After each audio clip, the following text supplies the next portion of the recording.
जय भीम साथियों। गोरखपुर में 17 दिसंबर 2022 को गरीब, भूमिहीन, दलित, पिछड़े समाज के लोग, माइनॉरिटी समाज के लोग लाखों की संख्या में आए और अपने अधिकार के लिए हम लोगों ने कमिश्नर को एक ज्ञापन भी दिया था कि 1 एकड़ जमीन। और जो अंबेडकर जनमोर्चा के जो राष्ट्रीय अध्यक्ष हैं माननीय सरोज कुमार निराला जी, वो समाज को, जनता को, सरकार को भी ये बताया कि जमीन गरीब को कैसे मिलेगी।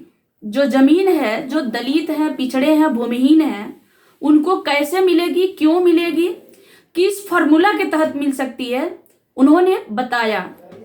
साथियों, आपको बता दूं, 17 दिसंबर को ये रैली होती है और 19 दिसंबर को आप देखते होंगे कि हम लोग लगातार सिर्फ हम जमीनी स्तर पे जो भी घटनाएं होती हैं हमारे समाज में, चाहे ओबीसी समाज की घटनाएं हो, चाहे दलित समाज की, हम सिर्फ घटना को घटना के नजर से देखते हैं साथियों।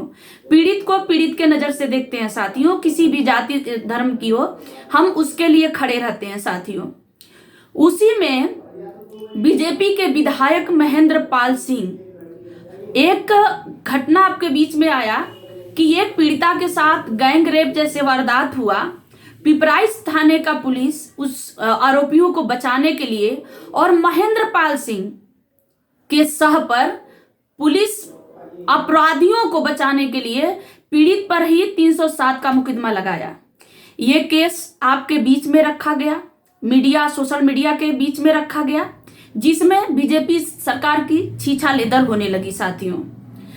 तो इन लोगों ने देखा कि अब तो जो जनता है, जनता का मुद्दा है और जो जनता के लिए लड़ाई है, वो माननीय सरोज कुमार निराला लड़ रहे हैं और जनता भी उनके लिए खड़े हो रही है साथियों। 26 दिसंबर 2022 से ना कोई नोटिस, ना कोई पत्र, ना कोई फोन, कुछ नहीं किया गया। अचानक 150 से 200 के पुलिस, जो गोरखपुर के जो अधिकारी थे, चाहे वो डीएम, एसडीएम, जो भी अधिकारी थे, 150-200 लोगों को लेकर के 4 बजे 26 दिसंबर 2022 को 4 बजे माननीय सरोज कुमार निराला जी के घर को घेर लिए, ये कहा करके कि आपका घर पे लोन है। साथियों, मैं लोन की बात बता दूं कि जिस लोन की बात वो कर रहे हैं, तो वो होम लोन लिया गया था 16 लाख, और 16 लाख का आप जिसको भी चाहिए, अगर आप किसी भी साथी को चाहिए तो स्टेटमेंट आपको जो लिखित है, चाहे जो बैंक का स्टेटमेंट है, हम आपको दे सकते हैं कि 16 लाख का माननीय सरोज कुमार निराला ने 28 लाख रुपया जमा कर चुके हैं बैंक में। उस दिन वो पूछ रहे थे बार बार उन अधिकारियों से, जो उच्च अधिकारी आए थे, बैंक मैनेजर आए थे, जो डीएम थे, कमिश्नर थे, डीएम थे, तहसीलदार थे, जितने लोग थे, और पुलिस वाले जो थे, सबसे पूछ रहे थे कि मैं 16 का 28 लाख जमा कर दिया हूं, और कितना जमा करना आप हमको बता दीजिए, एक और कितना जमा करना, मैं जमा कर देता हूं। लेकिन साथियों, किसी ने कुछ नहीं बताया कि हाँ आपका इतना और बकाया है, आपको जमा करना। बस सारे लोग जो अधिकारी हैं, मैं आपको बार बार कहती हूं कि पुलिस प्रशासन वर्दी के रूप में एक तरह से गुंडे का रोल निभा रही है साथियों।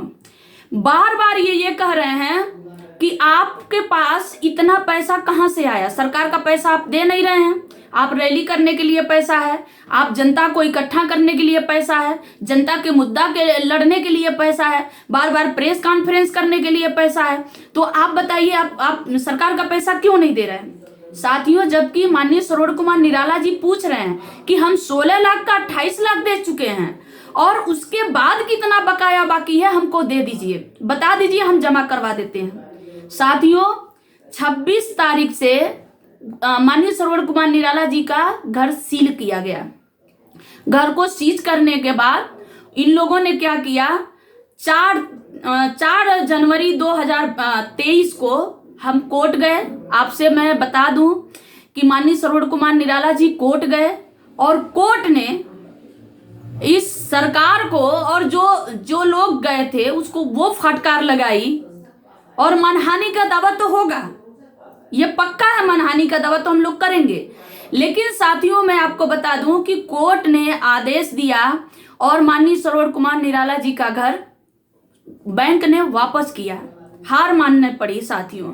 तो मैं आपको बता दूं और मैं इनको बता दूं कि महेंद्र पाल सिंह जैसे लोग और बीजेपी की तानाशाह सरकार चलाने वाले लोग होश में आए और वो लोग ये सोचें। मैं आपसे बता दूं कि इनकी किसी भी एक नेता की अगर पार्टी की बात कर रहे हैं, पार्टी को हटा दें, पावर को हटा दें, तो इनकी औकात इनको पता चल गई है कि इनकी इतनी भी औकात नहीं है कि जनहित के मुद्दे पे ये खड़े होकर के कोई भी जनहित के मुद्दे उठा सकें साथियों। या इनके खुद के पर्सनल इनके बात पर कोई भी एक भी मतलब 100-200 लोग भी इनके बात पे इकट्ठा हो जाएं, क्योंकि झूठ पे झूठ, कहीं बेटियों के रेप में कहीं शामिल हैं, कहीं किसी की हत्या में शामिल हैं, कहीं किसी के घर लुटवाने में शामिल हैं, कहीं बुलडोजर चलाने में शामिल हैं। तो साथियों इनकी चेहरा तो जनता जान चुकी है। अब जो जनता के लिए काम कर रहा है उसका मनोबल गिराने के लिए ये लोग घर सीज कर रहे हैं। तो आपको मैं बता दूं और मैं इन लोगों को कहना चाह रही हूं कि अंबेडकर जनमोर्चा के लोग ना कभी डरे हैं ना कभी डरेंगे। और आपसे बता दूं कि माननीय सरोवर कुमार निराला जी अकेले नहीं हैं और तुम देखो कि पावर में रहते हुए भी आप हार गए और माननीय सरोवर कुमार निराला जी न पावर में हैं, ना ही कोई अधिकारी है, ना ही कोई उनके पास कोई पावर है, लेकिन उनके पास है तो संविधान है, बाबा साहब का दिया हुआ संविधान है। और उस संविधान के बदौलत हम लोगों ने जीत गए, हम लोगों की जीत हुई। साथियों जो मुद्दे के बात करूं तो हम आगे भी मुद्दे के लिए लड़ते रहेंगे और महेंद्र पाल सिंह जैसे या बीजेपी तानाशाह सरकार जैसे वो हमें न रोक पाई है न रोक पाएगी। माननीय सरोवर कुमार निराला जी की ये महानता थी कि उन्होंने किसी को नहीं बताया। मैं बता दूं कि अगर वो बता दिए होते कि उनको ये रैली को लेकर के उनको टार्चर किया जा रहा, उनको घर से बेदखल किया गया, उनके घर को सीज किया गया, तो जनता जो है इतनी तबाही मचा दी होती और जनता जो है जो कहते हैं ना सुद्रा द राइजिंग इनको दिन में दिखा दी होती, उत्तर प्रदेश गोरखपुर में दिखा दी होती, इनकी औकात इनके सामने ले आ दी होती। लेकिन महान की बात करें, महानता की बात करें तो माननीय सरोवर कुमार निराला जी कभी न उग्रवादी थे, न हैं, न कभी रहेंगे। वो हमेशा संविधान में विश्वास करते हैं। संवैधानिक तरीके से उन्होंने कोर्ट में गए और कोर्ट ने उनको आदेश दे दिया, कोर्ट ने उनका घर रिलीज करवा दिया। तो साथियों मैं आप सभी लोगों से कहना चाह रही हूँ कि इस तानाशाह सरकार के खिलाफ ना इसके सामने ना हम कभी झुके हैं ना कभी झुकेंगे। जब भी किसी भी बेटी बहन के साथ किसी भी सामाजिक घटना में अगर खड़ा होंगे, अगर किसी भी हमारे समाज के साथ कोई भी घटना होगी तो वो घटना, वो दर्द, वो पीड़ा के लिए अंबेडकर जनमोर्चा हमेशा खड़ा है। इन्हीं सब बातों के साथ आप सभी साथियों को जय भीम, नमो बुद्धाय।